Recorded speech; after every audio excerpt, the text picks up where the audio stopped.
Tutup mata kita dan datang pada Tuhan Yesus. Tuhan Yesus, terima kasih buat pagi hari ini. Kami membuka hati untuk apa yang Tuhan mau sampaikan buat kami. Karena kami percaya Tuhan punya rencana yang besar buat kami, dan Tuhan ingin memperlengkapi kami, anak-anak mudamu, untuk bisa hidup mengenapi rencana Allah dan menjadi dampak buat sebanyak mungkin orang di generasi kami. Terima kasih Bapa di surga. Nyatakan isi hatimu buat kami semua pada pagi hari ini. Di dalam nama Yesus Kristus kami berdoa dan mengucap syukur. Haleluya. Amin. Oke, shalom teman-teman semua. Selamat pagi. Sebelumnya mungkin saya boleh minta bantuan dari teman-teman untuk bisa jadikan saya co-host mungkin untuk bisa share screen materi saya.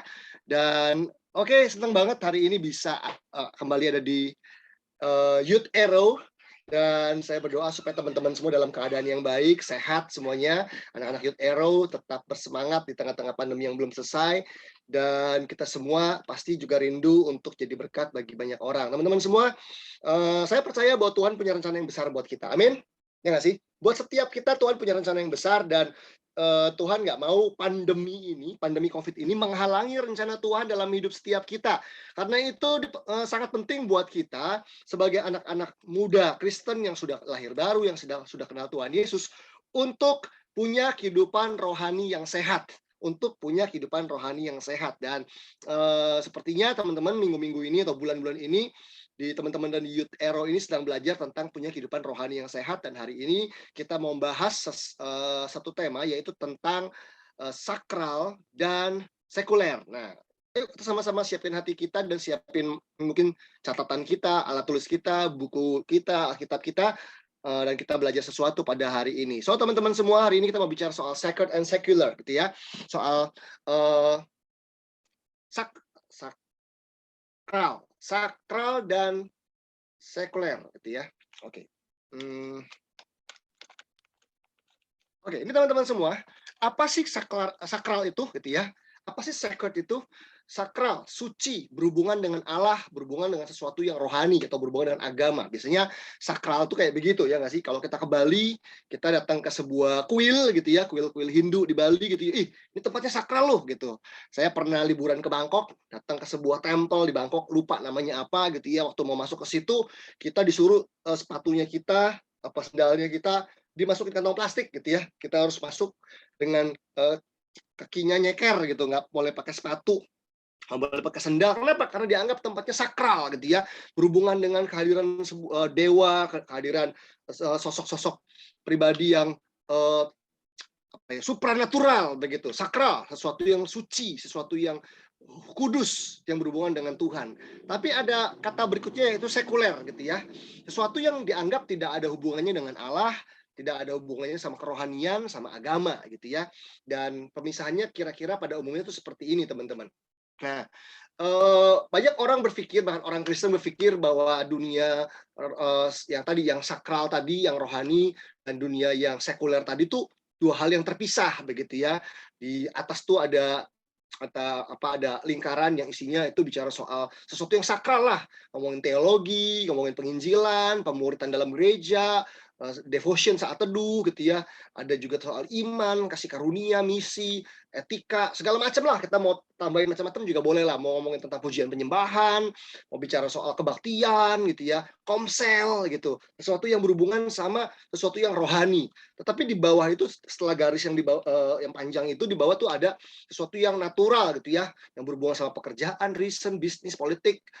Tambahin lah, mau entertainment, apapun ya, science, ekonomi, mass media, arts, dan sebagainya, begitu ya, sports, dan sebagainya. Sesuatu yang natural, sesuatu yang dianggap tidak ada hubungannya sama Tuhan, tidak ada hubungannya sama gereja, tidak ada hubungannya sama ayat Alkitab, dan biasanya ini menyita waktu tuh di weekdays, hari-hari biasa lah, Senin sampai Jumat, Senin sampai Sabtu. Tapi kalau ngomongin sesuatu yang sakral dan rohani, oh itu hari Minggu gitu ya. Hari ini harinya Tuhan, hari Minggu gitu. Padahal setiap hari harinya Tuhan. Nah, ini adalah pandangan yang umum teman-teman, yang mungkin kita pernah dengar, kita pernah tahu bahwa orang-orang Kristen tuh di dalam obrolan-obrolannya sering membedakan antara sakral dan sekuler. Tapi kita mau belajar hari ini bagaimana kita bisa punya kehidupan rohani yang sehat dan bagaimana kita menyikapi isu sakral dan sekuler ini gitu ya. Teman-teman, saya percaya bahwa sebagai anak Tuhan harusnya hidup kita tuh nggak terbagi-bagi. Harusnya hidupnya kita tuh nggak terbagi-bagi antara ini tadi ya, sakral dan sekuler gitu ya. Apakah Tuhan tidak hadir di dalam sebuah bisnis seseorang?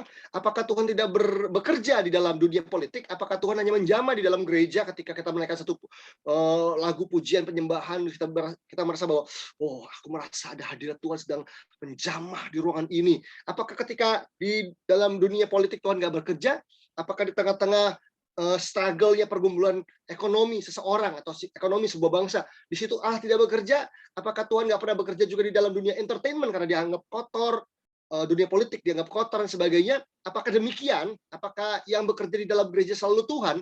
Apakah nggak ada iblis di dalam gereja yang juga bekerja ketika di tengah-tengah kebaktian orang dibuat ngantuk, dibuat main game, dibuat menghakimi orang yang khotbah dan sebagainya? Apakah iblis nggak ada dalam gereja atau apakah Tuhan nggak ada di dunia sekuler? Nah, itu harusnya pertanyaan kita supaya kita nggak lagi punya pemikiran yang keliru dengan berpikir bahwa oh kalau di dalam gereja kita udah tengking-tengking dengan doa peperangan, aku patahkan, aku injak, aku lipat, aku gulung, aku segala macam lah, udah kayak makan sushi gitu ya. Semua diinjak, lipat, gulung dan sebagainya dalam nama Yesus gitu ya. Berarti nggak ada iblis. Apakah demikian? Apakah ketika di dunia politik ada anak-anak Tuhan yang bekerja dan berkarya di situ, Tuhan nggak bekerja di dalamnya, teman-teman semua. Nah, saya pernah satu kali diundang khotbah di sebuah gereja gitu ya, di ibadah raya gitu ya. Kalau ibadah raya kan nggak boleh begini dong, nggak boleh pakai kaos, pakai topi, harus pakainya jas atau batik tangan panjang. Saya datang ke gereja tersebut, terus ada seorang bapak gitu ya, koordinator ibadah menyambut saya. Dia sambut saya, dia bilang, "Shalom, Pastor, silakan ke ruangan VIP," gitu ya, dia antar saya. Terus dia tanya saya, "Pastor Ferry menggembalakan di mana?" "Oh iya, saya gembala dari GBI City Gate. Sudah berapa tahun?" Saya ceritalah begitu soal gereja saya. Terus saya tanya balik, "Pak, Bapak bekerja atau kesibukannya apa hari-hari ini?" Terus dia nunduk-nunduk gitu ya, dia nunduk-nunduk kayak nggak pede gitu. Saya belum kayak Bapak lah," gitu. Maksudnya gimana? Belum kayak saya tuh maksudnya gimana? Ya saya belum full time lah kayak Bapak, belum full time melayani Tuhan lah. Saya masih jadi kontraktor gitu ya. Dia bilang saya masih jadi kontraktor. Teman-teman, dari nada bicaranya saya kaget gitu. Kenapa? Saya bilang apa yang salah jadi kontraktor? Bagus dong gitu ya. Daripada jadi maling gitu ya. Daripada mencuri gitu. Kamu jadi kontraktor bagus gitu kan, kuliah repot-repot gitu ya, belajar tentang dunia bangunan-bangunan, jadi kontraktor gitu ya, membangun sebuah gedung, bangunan, gereja ataupun ruko dan sebagainya, atau yang lebih daripada itu mungkin pastor dan sebagainya. Why not? Itu bagus dong, ada orang-orang yang akhirnya bisa mendapatkan benefit dari keahlian dia, kemampuannya dan sebagainya. Kenapa? Kayak nggak pede, nunduk-nunduk bilang, iya saya masih belum kayak Bapak lah gitu. Bapak udah full time, saya masih belum full time, saya cuma kontraktor. Saya bilang, kontraktor mah nggak cuma Pak gitu. Itu kontraktor mah sesuatu yang wow banget gitu. Itu mah oke banget gitu. Nah, tapi ternyata teman-teman di kalangan gereja, di kalangan anak-anak Tuhan, ada pemikiran bahwa seakan-akan yang kudus, yang mulia itu adalah panggilan menjadi pendeta, pengkhotbah. Itu kayak panggilan paling mulia. Kalau panggilan jadi bisnismen nggak mulia, kurang mulia, duniawi gitu ya, dekat dengan kecurangan, apalagi politik, entertainment, aduh gitu ya. Saya pernah mengkonsultasi anak-anak di salah satu kota di Sulawesi, ya, di Palu. Saya lagi datang ke Palu berapa tahun yang lalu, terus memberikan kayak konsultasi dan konseling buat karunia-karunia rohani, potensi anak-anak di sana. Sekitar mungkin 15-an anak kali ya yang sempat saya konseling di situ gitu ya, 15 anak. Ada yang lulusan Surabaya sekolah desain, ada yang atlet sepak bola yang sudah masuk ke apa sih klub-klub yang bagus gitu ya. Ada macam-macam deh gitu ya. Ada yang punya bisnis online, ada yang punya, pokoknya mereka anak-anak muda di usia dari mulai belasan ya, 17, 18 sampai usia 20-an, hampir 30 lah, 28, 27, 25 gitu ya, usia-usia udah mulai kerja gitu. Terus ketika saya ngobrol sama mereka gitu ya, mereka bilang, "Kak, saya tuh sekarang lagi kerja ini, saya lagi bisnis ini." Keren-keren sih. Saya bilang, "Wih, ini anak-anak di Kota Palu luar biasa loh. Karirnya di usia muda tuh udah bagus-bagus banget, apalagi ada yang atlet sepak bola, dia sudah sampai terbang berkali-kali ke Jakarta, ikut klub yang bagus dan sebagainya." Tetapi dari 15 orang, kira-kira 10 atau 11 orang itu nanya begini nih, di akhir konsultasi kami. Dari 15 orang, sekitar 10 atau 11 orang di antaranya bilang begini, setelah ngobrol sama saya bilang gini, Kak, kalau satu kali saya mau jadi pendeta, bisa nggak? Saya bingung, dari 15 orang yang karirnya sebenarnya udah lumayan ya, udah mulai kegambar cita-citanya, impiannya, karirnya, ambil fakultasnya jelas, ada yang fakultas kehutanan, apa segala macamnya. Tapi entah kenapa mereka bilang, kayaknya aku mau jadi pendeta dan ntar di ujungnya gitu. Terus saya tanya, why sih? Kenapa sih? Kak, saya bingung nih, teman-teman di sini banyak ngobrol, ngomongin karir, bakat, potensi itu keren-keren, tapi ujungnya pengen jadi pendeta. Itu kenapa gitu? Karena basically teman-teman di anak-anak ini adalah anak-anak yang berjemaat di gereja, bukan gereja kayak kita GBI ya, karismatik gitu ya. Ini gereja yang masih lebih tradisional lah gitu, gereja Protestan. Tapi mereka bilang, bisa nggak sih jadi pendeta nanti Kak gitu ya? Saya pikir, why? Kenapa? Dia bilang, ya karena itu panggilan paling mulia gitu. Terus saya berpikir, betul sih, memberitakan firman Tuhan, berkhotbah, itu memang mulia. Tetapi apakah menjadi bisnismen kita nggak bisa menginjil? Apakah dengan menjadi seorang entertainer kita nggak bisa memenangkan jiwa?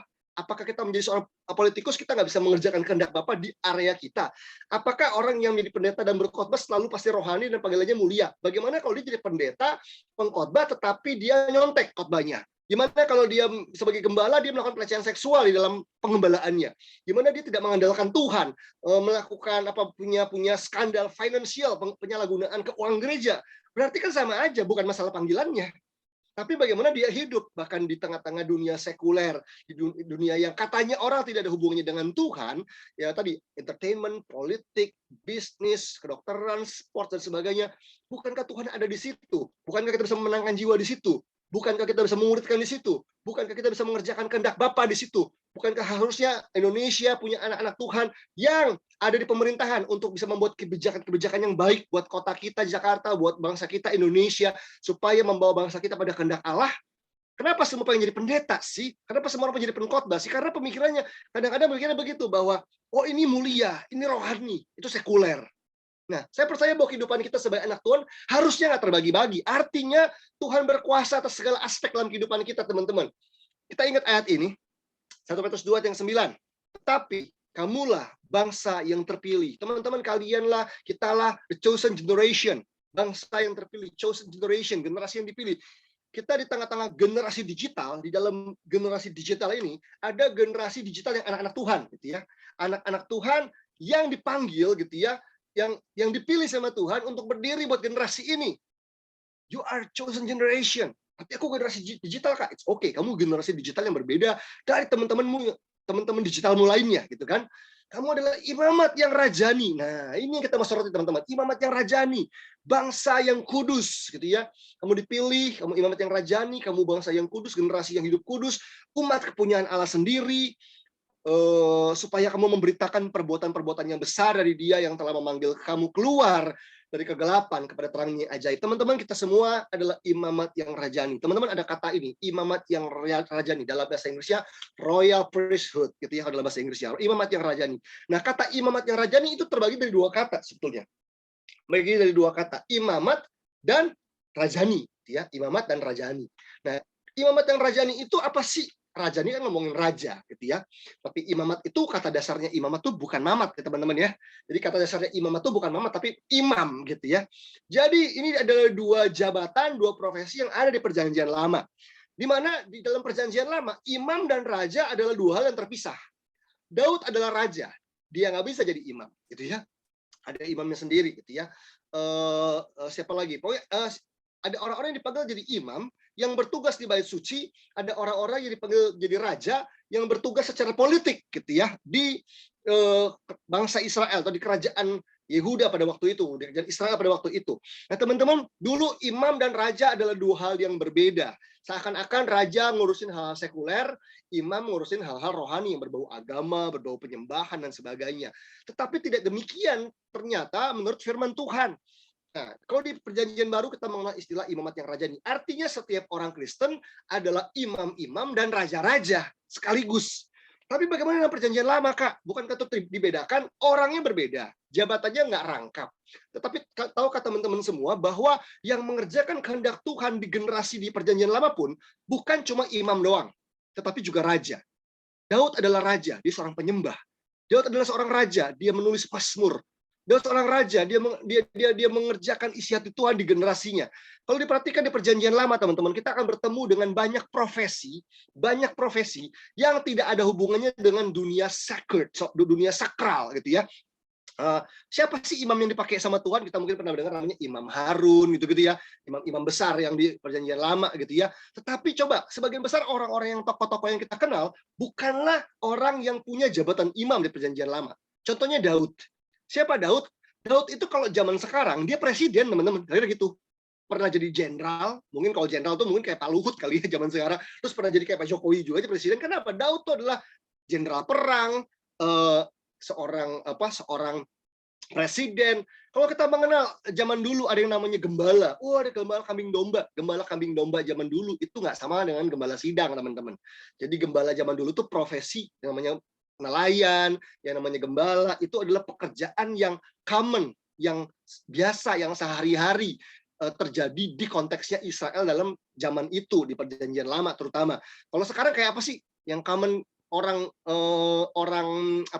banyak kerjakan gitu ya, online shop lah gitu. Jadi zaman itu yang namanya menggembalakan kambing domba tuh sebuah pekerjaan yang biasa begitu, bukan gembala sidang begitu. Jadi itu pekerjaan sekuler tanda kutip. Nah, lihat bagaimana Tuhan memakai orang-orang yang katanya pekerjaannya sekuler. Contohnya Nehemia. Siapa Nehemia? Nehemia itu kira-kira sekarang adalah barista lah gitu ya, barista karena dia juru minuman raja atau dia koki lah, kita setarakan kira-kira seperti itulah teman-teman ya nggak sih. Terus kalau kita lihat lagi di Alkitab, siapa lagi? Kalau teman-teman tahu yang namanya Esther, seorang yang akhirnya menjadi putri gitu ya di kerajaan Persia untuk menyelamatkan bangsa Israel dari kemusnahan gitu ya, dari seorang jahat yang namanya Haman yang ingin menghancurkan atau memusnahkan bangsa Israel. So, siapa Esther? Esther itu seorang ratu. Kalau zaman sekarang supermodel lah. Supermodel begitu. Dipakai sama Tuhan untuk menyelamatkan sebuah bangsa. Artinya nggak ada jabatan, nggak ada profesi yang nggak rohani jika kita menggunakan profesi tersebut untuk kemuliaan Tuhan, untuk mengerjakan rencana Allah. So, teman-teman yang ada di Youth Arrow ini, saya mau bilang sekali lagi, panggilan paling mulia bukanlah jadi pendeta. Pendeta just sebuah jabatan dan profesi doang. Saya bukannya nggak menghargai pendeta ya. Saya pun punya gelar kependetaan dari GBI yang tidak mudah diraihnya. Sekolah teologi yang 4 tahun, ikut ujian dulu PDP, PDM, PDD, habiskan di sidang sinode. Tapi saya juga percaya, meyakini ada banyak orang yang menyalahgunakan jabatan kependetaannya dan itu nggak rohani. Tapi ada orang-orang yang bekerja sungguh-sungguh, kuliah sungguh-sungguh, dan punya jabatan yang katanya orang di dunia sekuler, yang katanya di dunia nggak ada hubungan sama gereja dan kebaktian, tetapi mereka menemukan isi hati Tuhan di situ, menjamah banyak orang di situ, jadi berkat bagi banyak orang di situ. Bahkan berapa tahun lalu, mungkin 4 tahun lalu lah kira-kira, saya dihubungin sama satu ibu gitu ya. Saya lagi di airport di Lampung waktu itu. Dia dikontak, dia bilang, Pastor Ferry, kita mau undang Pastor Ferry untuk khotbah di Komsel kami hari Selasa pagi jam 9 minggu depan, bisa nggak? Itu hari Senin saya mau pulang ke Jakarta. Oke, bisa. Jadi minggu depannya hari Selasa jam 9 pagi saya datang ke Bintaro, teman-teman. Ke Bintaro untuk berkhotbah di sebuah komsel, di sebuah rumah. Saya cari rumahnya gitu ya, ketemu. Rumahnya itu gede lumayan gitu ya. Dan di dalam rumah itu telah berkumpul 80 ibu-ibu. 80 ibu-ibu lagi ngumpul di situ, ngapain? Mereka ibadah bersama-sama. Terus setelah selesai khotbah, jadi di rumah itu isinya 80 ibu-ibu dan 2 laki-laki. Saya dan pemain keyboard gitu ya. Yang lain semuanya ibu-ibu. Terus setelah selesai terus saya mau pamit, saya buru-buru pamit karena ada pelayanan lagi. Terus satu ibu, tunggu sebentar Pak, saya ambilin makanan. Nah, ada satu ibu lagi tanya sama saya, dia bilang gini, Pak, Bapak nggak tahu nggak siapa kami? Wah, siapa Bu? Saya nggak tahu gitu ya, lupa nanya-nanya. Kami itu adalah ibu-ibu yang nganterin anaknya sekolah di satu sekolah, disebut salah satu sekolah di Bintaro. Kami adalah ibu-ibu yang suka nganter anak sekolah.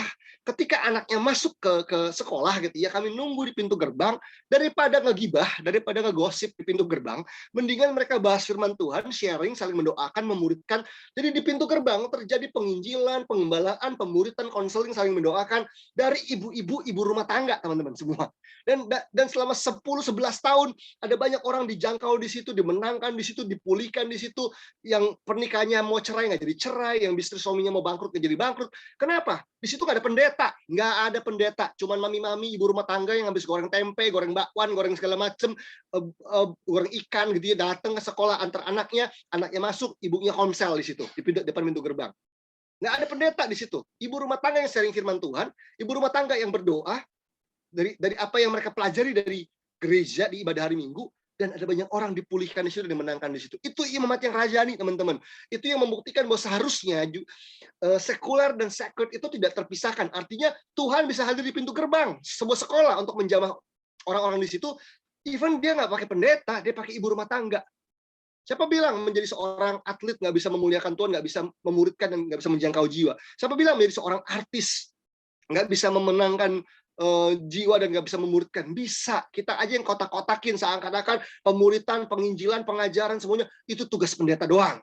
Padahal Alkitab mengatakan semua murid Yesus diutus untuk menjadikan semua bangsa muridku, harus menjadi saksi dari Yerusalem, Yudea, Samaria sampai ujung bumi. Menjadi murid Yesus nggak harus sekolah teologi, jadi STH dan jadi PDP. Tapi jadi murid Yesus, kita bisa punya profesi apa saja, tetapi kita jadi imamat yang rajani. Kita adalah imam, kita adalah raja.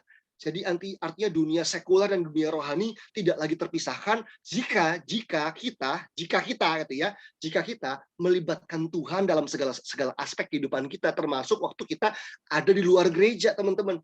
Hari Senin sampai Sabtu. Coba dengar kalimat-kalimat kayak gini.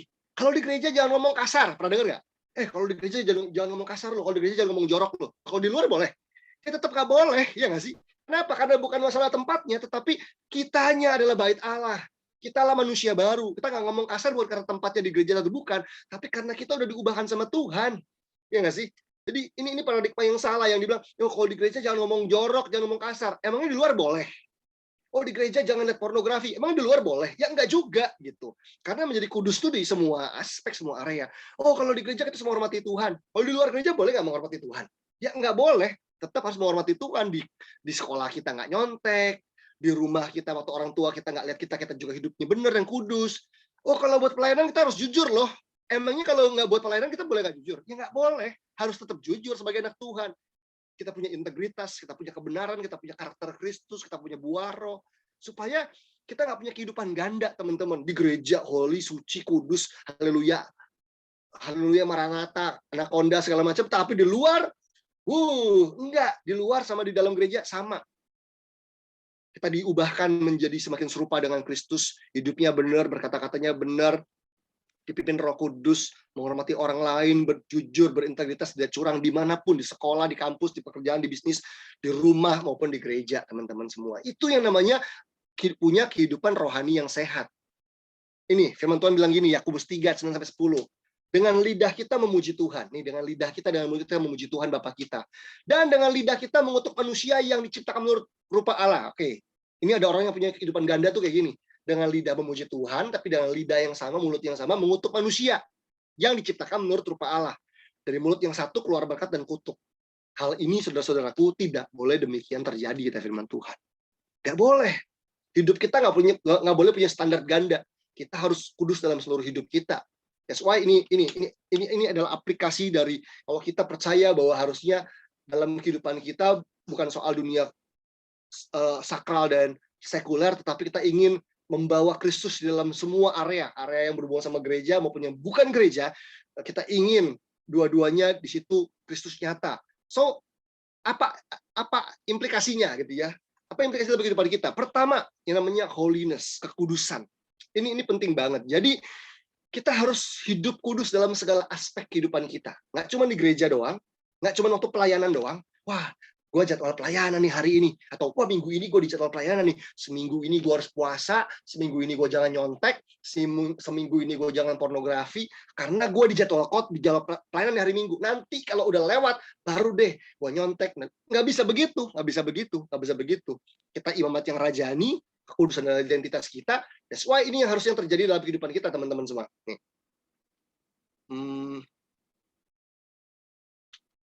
Oke, ini dia. Kita bilang begini, tetapi hendaklah kamu menjadi kudus di dalam seluruh hidupmu. sama seperti Dia yang kudus, yang telah memanggil kamu, sebab ada tertulis, kuduslah kamu sebab aku kudus. Tuhan ingin kita hidup kudus, teman-teman.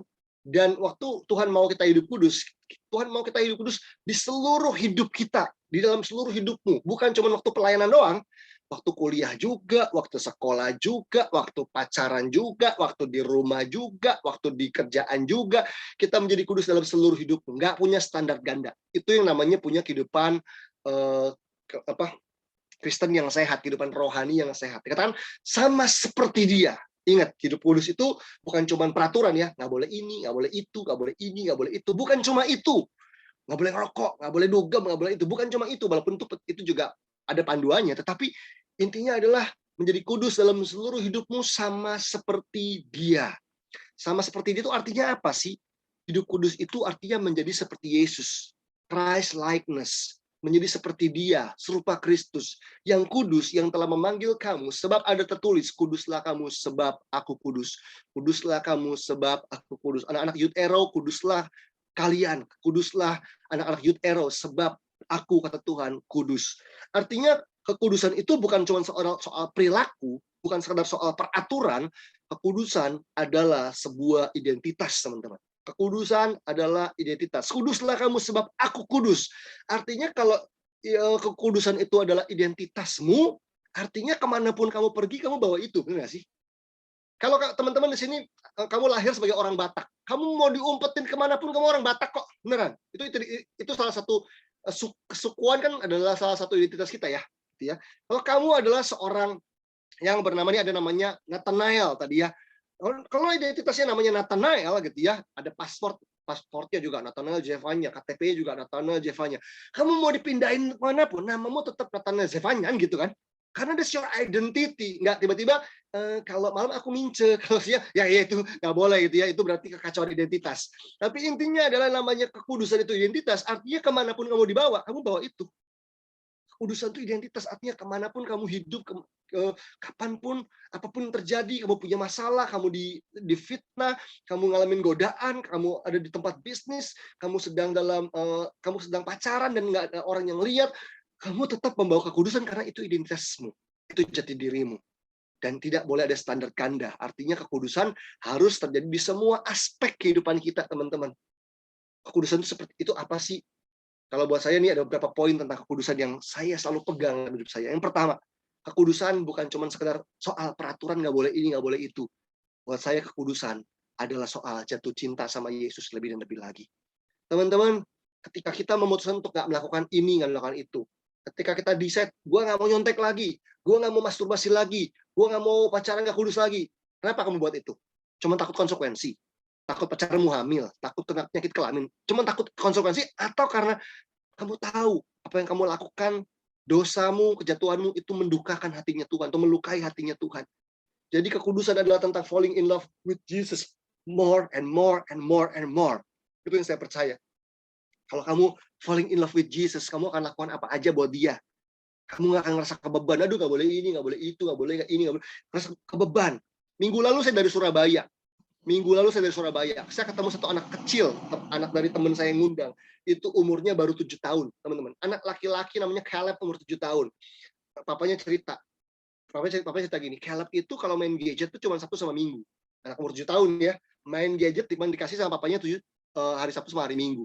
Tahu nggak? Dia bilang, kok itu kalau Jumat malam dia itu nggak bisa tidur karena nggak sabar nunggu yang namanya Sabtu pagi. Jadi hari Sabtu jam 6 pagi ini anak udah bangun. Anak umur 7 tahun loh teman-teman. Bangun pagi jam 6 pagi untuk bisa main game. Salah satunya main Mobile Legends gitu ya. Nah, papanya juga main awalnya begitu kan. Dan papanya tiba-tiba lihat, "Nih anak kok tambah keterikatan ya."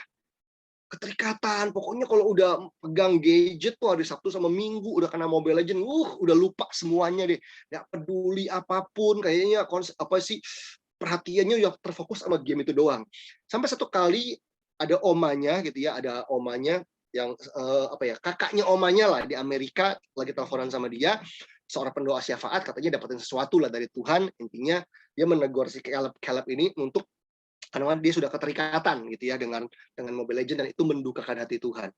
Tahu nggak teman-teman apa yang terjadi? Saya ngobrol sama Caleb kemarin hari Minggu yang lalu, gitu ya. Hari Minggu yang lalu ketemu dengan dia di Surabaya dan dia bilang ini, Om, dulu saya keterikatan Mobile Legend loh. Ini anak umur 7 tahun loh ya. Dan itu tidak itu ternyata Tuhan Yesus nggak suka. Dan saya berhenti main Mobile Legend dan saya uninstall gamenya, saya buang gamenya dari gadget saya, dan saya nggak mau mendukakan hati Tuhan dengan keterikatan saya. Itu anak umur 7 tahun. Saya ngeliat itu sampai yang, serius Caleb, kamu sedih nggak? Awalnya sih sedih Om. Tapi ketika saya tahu saya terikat, saya kayaknya nggak mau deh. Nggak mau jadi anak yang mendukakan Tuhan. Dia bilang gitu. Itu anak 7 tahun teman-teman. Saya coba tanya, saya takut dia terpaksa kan. Taunya kepahitan lagi. Dia bilang awalnya terpaksa, awalnya sedih. Tapi ketika dia ngerti, dia melakukannya dengan sukarela. Teman-teman, kalau kita sayang sama Tuhan, kita jatuh cinta sama Tuhan, kita jatuh cinta sama seseorang aja, sama pacar kita gitu ya.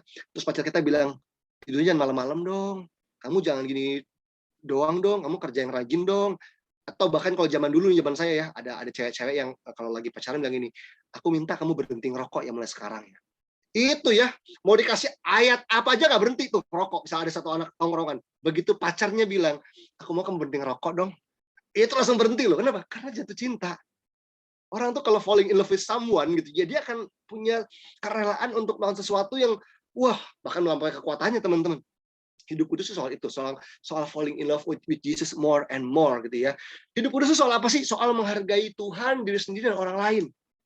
Hidup kudus itu soal menghormati Tuhan, menghormati diri sendiri dan juga menghormati orang lain.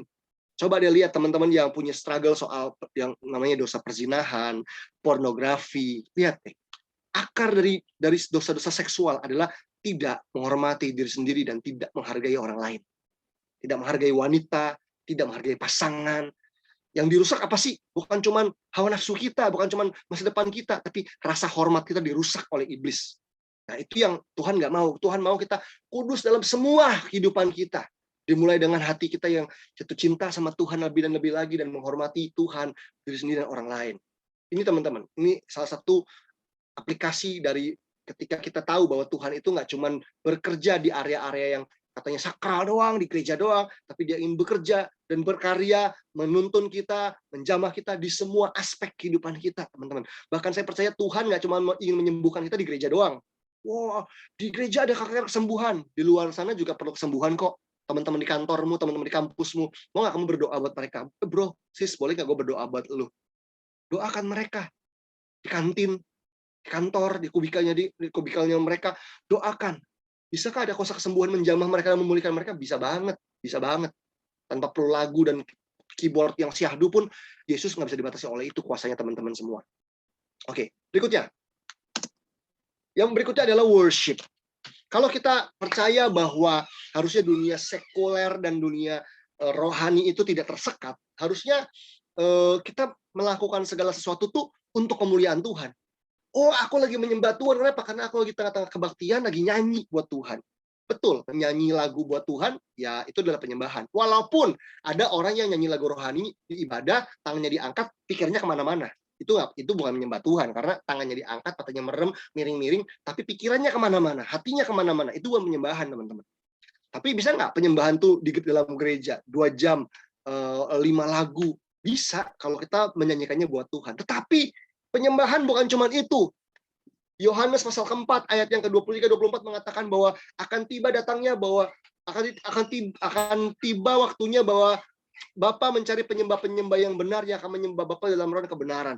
Teman-teman, menyembah Bapa dalam roh dan kebenaran itu bukan penyembahan dalam bahasa roh ya, enggak. Karena nggak semua orang bisa bahasa roh. Tapi menyembah Bapa dalam roh dan kebenaran artinya hidup dipimpin Roh Kudus dan hidup dipimpin kebenaran, itulah sebuah penyembahan. So artinya ketika kita berkarya di dunia kita, di kampus kita dipimpin Roh Kudus, kita dipimpin kebenaran, hidup dalam roh. Ketika kita di kantor kita, di dunia politik, dunia entertainment, kita dipimpin oleh Roh Kudus dan hidup dalam kebenaran, kita sedang melakukan penyembahan kita. Artinya di dunia sekuler sekalipun, di dunia yang katanya sekuler, yang katanya nggak ada hubungan sama Tuhan, di situ pun Tuhan bisa bekerja kok. Di situ pun Tuhan bisa menjamah kita kok. Di situ pun kita bisa menyembah Dia kok. Kita bisa melakukan segala sesuatu untuk kemuliaan Tuhan, teman-teman. Firman Tuhan bilang begini, jika engkau makan, atau jika engkau minum, atau jika engkau melakukan sesuatu yang lain, lakukanlah semuanya itu untuk kemuliaan Tuhan. Oke, kita modifikasi dulu dikit ya. Jika engkau makan, ya semua makan. Jika engkau minum, atau jika engkau melakukan sesuatu yang lain, apa itu? Saya ganti ya. Jika engkau main komputer, lakukanlah itu untuk kemuliaan Tuhan. Jika engkau kerja, carilah lakukan itu untuk kemuliaan Tuhan. Jika engkau jualan dagang di online shop, lakukanlah semuanya itu untuk kemuliaan Tuhan. Apa? Jika engkau main musik, lakukanlah semuanya itu untuk kemuliaan Tuhan. Bisa kan? Karena makan, minum, bukan sesuatu yang relate dengan hal rohani. Orang di kebaktian yang nggak boleh makan, ya nggak sih? Tapi kita bisa melakukan sesuatu tuh, segala sesuatu untuk kemuliaan Tuhan. Kalau 3:23 bilang, apapun juga yang kamu perbuat, apapun itu apa sih? Apapun ya, semuanya, kecuali dosa ya. Apapun yang tidak bertentangan sama firman Tuhan, kan ada hal-hal yang memang sifatnya rohani ya, penyembahan, menginjil, pemuritan, konseling. Tapi ada hal yang sifatnya netral, masak misalnya, netral kan, makan, netral kan, nggak bertentangan sama firman Tuhan, nggak bertentangan gitu kan. Tapi perbuatlah dengan segenap hatimu seperti untuk Tuhan dan bukan untuk manusia. Jadi ternyata yang membuat kita jadi rohani itu bukan jenis pekerjaannya teman-teman, tetapi sikap hatinya. Walaupun juga ada ya jenis pekerjaan yang dilarang ya, mencuri, menjadi pelacur, itu kan juga ya nggak boleh dong, jadi germo atau membunuh orang, pembunuh bayaran, jual narkoba, ya itu pekerjaannya juga salah. Tapi ada pekerjaan yang netral. Jadi tukang bakso, boleh nggak? Boleh. Itu netral, nggak ada baik buruk, walaupun dia tidak kategorinya profesi rohani seperti pendeta, tapi dia nggak kurang rohani kalau jadi tukang bakso yang mengandalkan Tuhan dipimpin Roh Kudus. Oke, gitu teman-teman semua. Yang terakhir, yang ketiga adalah mission. Kalau kita percaya nggak ada sekat antara sekuler dan sakral, gitu ya. Artinya gini, kita dipanggil untuk bermisi. Kita ada di tengah-tengah dunia untuk menerangi kegelapan. Kalau dianggap bahwa dunia politik gelap, kotor Kak. Entertainment kotor, gelap. Penuh orang jahat, penuh orang curang, penuh orang berdosa. So, Tuhan memberikan sebuah mandat buat kita untuk tetap pergi ke sana, ke tengah-tengah dunia untuk menerangi apa yang gelap, menjangkau sebanyak mungkin bagi Kristus. Jadi kita belajar tentang sekuler dan sakral ini nggak cuma sekedar memberi kita pengetahuan, tapi harus membawa tadi hati kita pada kerinduan untuk hidup kudus di semua area, rindu untuk menyembah Tuhan di semua aspek kehidupan kita, dan bermisi. Pergi misi itu bukan cuma pergi ke pedesaan, teman-teman. Dikirim pergi ke pedesaan, pedalaman, bagi-bagi sembako, di situ bikin KKR di pedalaman. Nggak cuma itu. Yang butuh Yesus bukan cuma orang desa, bukan orang pedalaman, orang kota, anak-anak muda, generasi digital, generasi dugem, generasi alay, itu juga butuh Yesus. Itu adalah suku-suku tersendiri yang juga perlu dijangkau. Mereka dalam kegelapan. Yuk, kalau kita tahu dunia sekuler itu mungkin belum semuanya dijamah sama Tuhan, ini waktunya kita semua pasti bersentuhan sama dunia sekuler kita masing-masing. Kalau kita boleh menggunakan istilah sekuler tadi, teman-teman yang ada di kampus yang bukan kampus rohani, kampus-kampus biasa, di kantor, pekerjaan, bisnis, yuk pakai momentum untuk menjangkau supaya apa yang tadinya kayaknya sekuler, di situ jadi ada Allah hadir di situ. Di situ Tuhan berkarya, menjamah, memulihkan karena ada kita anak Tuhan yang do something. Nah, ini ayat yang terakhir yang saya ingin bahas teman-teman dengan cepat saja. Yesaya 6 ayat 1 sampai seterusnya sampai 8 kalau nggak salah ya. Yuk perhatikan ayat ini, setelah ini saya selesai teman-teman ya. Dalam tahun matinya Raja Uzia, aku melihat Tuhan duduk di atas tahta yang tinggi dan menjulang, dan ujung jubahnya memenuhi bait suci. Para serafim berdiri di sebelah atasnya, masing-masing mempunyai 6 sayap. 2 sayap dipakai untuk menutupi muka mereka, 2 sayap dipakai untuk menutupi kaki mereka, dan 2 sayap dipakai untuk melayang-layang. Dan mereka berseru seorang kepada seorang, katanya, Kudus, kudus, kuduslah Tuhan, semesta alam, seluruh bumi penuh kemuliaannya. Maka bergoyanglah alas ambang pintu disebabkan suara orang yang berseru-seru itu, dan rumah itu pun penuhlah dengan asap. Lalu kataku, kata Yesaya bilang apa? Celakalah aku binasa, aku hancur. Sebab aku ini seorang yang najis bibir, dan aku tinggal di tengah-tengah bangsa yang najis bibir. Yesaya merasa dirinya berdosa karena dia tinggal dan terpengaruh, bukan cuma tinggal ya, tapi terpengaruh oleh bangsa yang katanya sekuler, tanda kutip, najis bibir. Namun mataku telah melihat sang raja, yakni Tuhan semesta alam, tetapi seorang daripada serafim itu terbang mendapatkan aku, di tangannya ada bara yang diambilnya dengan sepit dari atas mesbah. Lalu ia menyentuhkannya kepada mulutku serta berkata, lihat ini telah menyentuh bibirmu, maka kesalahanmu telah dihapus dan dosamu telah diampuni. Lalu aku mendengar suara Tuhan berkata, siapakah yang akan kuutus? Dan siapakah yang mau pergi untuk aku? Maka sahutku, ini aku, utuslah aku. Teman-teman semua, tadi sudah diceritakan bahwa Yesaya adalah seseorang yang hidup di tengah-tengah bangsa yang tanda kutip sekuler, bangsa yang najis bibir.